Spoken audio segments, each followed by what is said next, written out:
Welcome to my channel bSmart ಗೃಹಿಣಿ. Friends, ನಾನು ಇವತ್ತು ತುಂಬಾ ಕ್ರಿಸ್ಪಿಯಾಗಿ, ತುಂಬಾ ರುಚಿಯಾಗಿ, ಹಾಗೆ ತುಂಬಾ ಈಸಿಯಾಗಿ ಕೂಡ ಮಾಡ್ಬೋದಾಗಿರುವಂತಹ ಒಂದು ಈವ್ನಿಂಗ್ ಸ್ನ್ಯಾಕ್ಸ್ ರೆಸಿಪಿ ಮಾಡಿ ತೋರಿಸ್ತಾ ಇದ್ದೀನಿ. ಹಾಗಿದ್ರೆ ಬನ್ನಿ ನೋಡೋಣ ಹೇಗೆ ಮಾಡೋದು ಈ ಒಂದು ರೆಸಿಪಿ ಅಂತ. ಮೊದಲಿಗೆ ಒಂದು ಪ್ಯಾನ್ ತಗೊಂಡಿದ್ದೀನಿ. ಅದಕ್ಕೆ 1/4 ಕಪ್ ಆಗುವಷ್ಟು ನೀರನ್ನು ಹಾಕ್ಕೊಳ್ತಾ ಇದ್ದೀನಿ. 1 ಮತ್ತು 1/4 ಕಪ್ ಆಗುವಷ್ಟು ಟೋಟಲ್ ಆಗಿ ನೀರನ್ನು ಹಾಕ್ಕೊಳ್ತಿದ್ದೀನಿ. ಮತ್ತು ಒಂದು ಅರ್ಧ ಸ್ಪೂನ್ ಆಗುವಷ್ಟು ಜೀರಿಗೆ, ಮತ್ತು ರುಚಿಗೆ ಬೇಕಾಗಿರುವಷ್ಟು ಉಪ್ಪು 1 ಸ್ಪೂನ್ ಆಗುವಷ್ಟು ಹಾಕ್ಕೊಳ್ತಿದ್ದೀನಿ. ಮತ್ತು ಚಿಲ್ಲಿ ಫ್ಲೇಕ್ಸ್ ಹಾಕ್ಕೊಳ್ತಿದ್ದೀನಿ ಒಂದು ಅರ್ಧ ಸ್ಪೂನ್ ಆಗುವಷ್ಟು. ನೀವು ಬೇಕಿದ್ದರೆ ಹಸಿಮೆಣಸಿನಕಾಯಿನೇ ಇದನ್ನು ಸ್ವಲ್ಪ ತರಿಯಾಗಿ ರುಬ್ಕೊಂಡಿರೋದನ್ನು ಕೂಡ ಹಾಕ್ಕೊಬಹುದು. ಈ ನೀರು ಸ್ವಲ್ಪ ಚೆನ್ನಾಗಿ ಕಾಯಬೇಕು. ನೋಡಿ, ಕುದೀತಿದೆ ಅಲ್ವಾ. ಈಗ 1 ಕಪ್ ಆಗುವಷ್ಟು ಅಕ್ಕಿ ಹಿಟ್ಟನ್ನು ಹಾಕ್ಕೊಂಡು ಚೆನ್ನಾಗಿ ಮಿಕ್ಸ್ ಮಾಡ್ಕೊಳ್ತಾ ಇದ್ದೀನಿ. 1 ಕಪ್ ಅಕ್ಕಿ ಹಿಟ್ಟಿಗೆ ಏನಿಲ್ಲ ಅಂದರೂ 1/2 ಕಪ್ ಅಥವಾ 1/4 ಕಪ್ ಆಗುವಷ್ಟು ನೀರು ಕೂಡ ಬೇಕಾಗುತ್ತೆ. ನೋಡಿ, ಇದನ್ನು ಸ್ವಲ್ಪನೂ ಲಮ್ಸ್ ಇಲ್ಲದೆ ಇರೋ ರೀತಿ ನೀಟಾಗಿ ಇದನ್ನು ಮಿಕ್ಸ್ ಮಾಡ್ಕೊಬೇಕು. ಫ್ಲೇಮ್ ಇದನ್ನು ಆಫ್ ಮಾಡಬಾರ್ದು, ಫ್ಲೇಮ್ ಆನಲ್ಲೇ ಇರಬೇಕು. ಸ್ಟವ್ ಆನ್ ಆಗಿದ್ದಾಗಲೇ ಇದನ್ನು ಮಿಕ್ಸ್ ಮಾಡ್ಕೊಬೇಕಾಗುತ್ತೆ. ಇದನ್ನು ಒಂದು 2 ನಿಮಿಷಗಳ ಕಾಲ ಮುಚ್ಚಿಟ್ಟು ಬೇಯಿಸ್ಕೊಬೇಕು ಕೂಡ.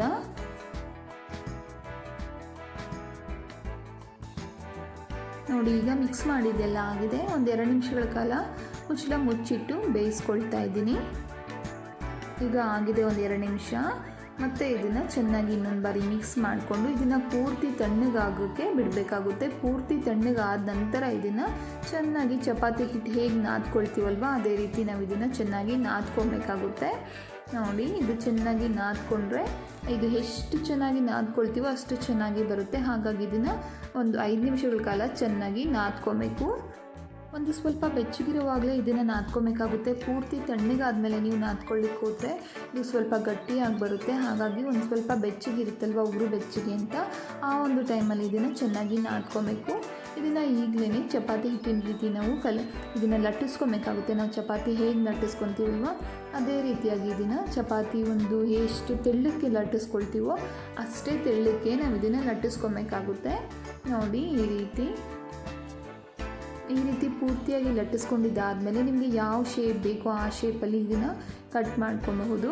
ನಾನಿಲ್ಲಿ ರೌಂಡ್ ಶೇಪಲ್ಲಿ ಕಟ್ ಮಾಡ್ಕೊಳ್ತಿದ್ದೀನಿ. ನಿಮಗೆ ಬೇಕಿದ್ರೆ ಯಾವ ಒಂದು ಶೇಪ್ ಬೇಕಾದರೂ ಮಾಡ್ಕೊಬಹುದು. ನೋಡಿ, ಮಾಡ್ಕೊಂಡಿದ್ದೆಲ್ಲ ಆದಮೇಲೆ ಇದನ್ನು ಒಂದು ಫೋರ್ಕ್ ತೊಗೊಂಡು ನಾನು ಚುಚ್ಕೊಳ್ತಾ ಇದ್ದೀನಿ. ಇದು ಯಾಕೆ ಈ ರೀತಿ ಮಾಡ್ತಿದ್ದೀನಿ ಅಂದರೆ ಇದು ಪೂರಿ ರೀತಿ ಉಬ್ಕೊಂಡು ಬರುತ್ತೆ. ಹಾಗಾಗಿ ಬರಬಾರ್ದು ಪೂರಿ ರೀತಿ ಅನ್ನೋದಕ್ಕೋಸ್ಕರ ನಾನು ಇದನ್ನು ಫೋರ್ಕ್ ತೊಗೊಂಡಿದ್ದೀನಿ ಚುಚ್ಕೊಳ್ತಾ ಇರುವಂಥದ್ದು. ಆಲ್ರೆಡಿ ಕಾದಿದೆ. ಎಣ್ಣೆಗೆ ಹಾಕಿ ಒಂದು 2 ನಿಮಿಷಗಳ ಕಾಲ ಇದನ್ನು ನೀಟಾಗಿ 2 ಬದಿನೂ ಕೂಡ ಫ್ರೈ ಮಾಡಿಕೊಂಡ್ರೆ ಇದು ತುಂಬ ಚೆನ್ನಾಗಿರುತ್ತೆ. ಕೈ ಆಡಿಸ್ಕೊಳ್ತಾ ಇರಬೇಕಾಗುತ್ತೆ, ತಿರುಗಿಸ್ಕೊಳ್ತಾ ಇರಬೇಕು.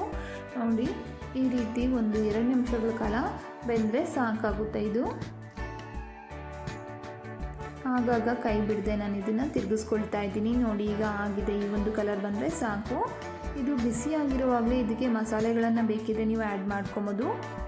ನಾನೊಂದು ಸ್ವಲ್ಪ ಖಾರದ ಪುಡಿ, ಖಾರದ ಪುಡಿ, ಮತ್ತು ಸ್ವಲ್ಪ ಆಮ್ಚೂರ್ ಪೌಡರ್, ಚಾಟ್ ಪೌಡರ್ ಆಗಿರ್ಬೋದು, ಚಾಟ್ ಮಸಾಲೆ, ಇದನ್ನು ಸ್ವಲ್ಪ ಹಾಕ್ಕೊಂಡು ನಾನು ಇದಕ್ಕೆ ಮಿಕ್ಸ್ ಮಾಡ್ಕೊಳ್ತಾ ಇದ್ದೀನಿ. ನೀವು ಉಪ್ಪು ಸಾಕಾಗಿಲ್ಲ ಅನ್ನೋ ಹಾಗಿದ್ರೆ ಸ್ವಲ್ಪ ಉಪ್ಪನ್ನು ಕೂಡ ಆ್ಯಡ್ ಮಾಡ್ಕೊಬೋದು. ಈಗಲೇ ಚಿಟಿಕೆ ಆಗುವಷ್ಟು ಆಮ್ಚೂರ್ ಪೌಡರ್ ಹಾಕ್ಕೊಂಡಿದ್ದೀನಿ. ಹಾಗೆ ಚಾಟ್ ಮಸಾಲೆ 1 ಚಿಟಿಕೆ ಆಗುವಷ್ಟು, ಖಾರದ ಪುಡಿ ಸ್ವಲ್ಪ ಜಾಸ್ತಿ ಹಾಕ್ಕೊಂಡಿದ್ದೀನಿ. ಉಪ್ಪು ಇದಕ್ಕೆ ನಾನು ಸಾಕಷ್ಟು ಆಗಲೇ ಹಾಕಿದ್ದೀನಿ, ಹಾಗಾಗಿ ಉಪ್ಪು ಹಾಕ್ಕೊಳ್ತಿಲ್ಲ. ನೋಡಿ, ಇದನ್ನು ಬಿಸಿರೋವಾಗಲೇ ಚೆನ್ನಾಗಿ ಈ ರೀತಿ ಮಿಕ್ಸ್ ಮಾಡ್ಕೊಬೇಕು. ಈಗ ತುಂಬಾ ರುಚಿಯಾಗಿರುವಂತಹ ಒಂದು ಸ್ನ್ಯಾಕ್ಸ್ ರೆಸಿಪಿ ರೆಡಿಯಾಗಿದೆ. ಫ್ರೆಂಡ್ಸ್, ಈ ಒಂದು ವಿಡಿಯೋ ರೆಸಿಪಿ ನಿಮಗೆ ಇಷ್ಟ ಆಗಿದೆ ಅಂದ್ಕೊಂಡಿದ್ದೀನಿ. ಇಷ್ಟ ಆಗಿದೆ ಪ್ಲೀಸ್ ಲೈಕ್ ಮಾಡಿ, ಕಮೆಂಟ್ ಮಾಡಿ, ಹಾಗೆ ನಿಮ್ಮ ಫ್ರೆಂಡ್ಸ್ಗೆಲ್ಲ ಶೇರ್ ಮಾಡಿ.